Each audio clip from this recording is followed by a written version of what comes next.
Having discussed the various arguments that have been offered in favour of the existence of God, I asked Colin to summarise some of the best reasons for not believing.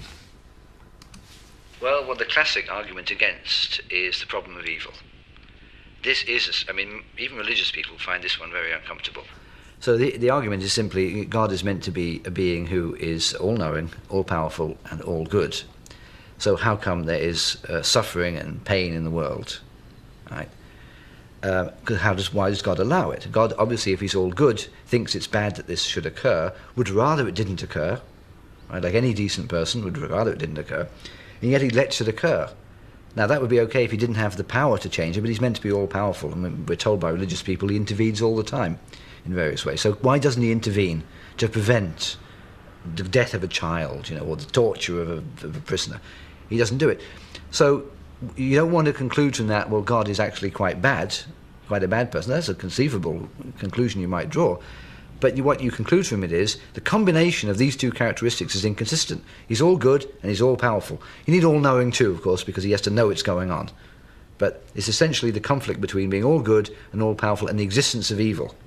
And the standard reply to that, the apologists of religion will give the reply, God created human beings with free will.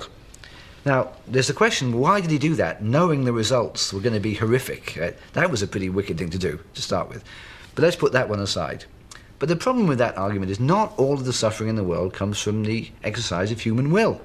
Much of it comes from natural catastrophes or disease, accidents, all sorts of things can cause tremendous suffering in humans. Somebody's born with a genetic disease.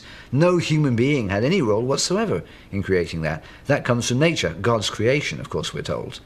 So God created a world in which it was inevitable there'd be tremendous suffering on the part of completely innocent human beings.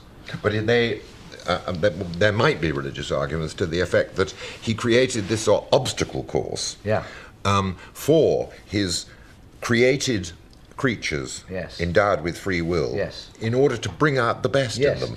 And I always find this one, to me, it brings out to me the sort of hard-hearted, immoral side of this way of thinking about things. Because just think about what's being said when somebody says that.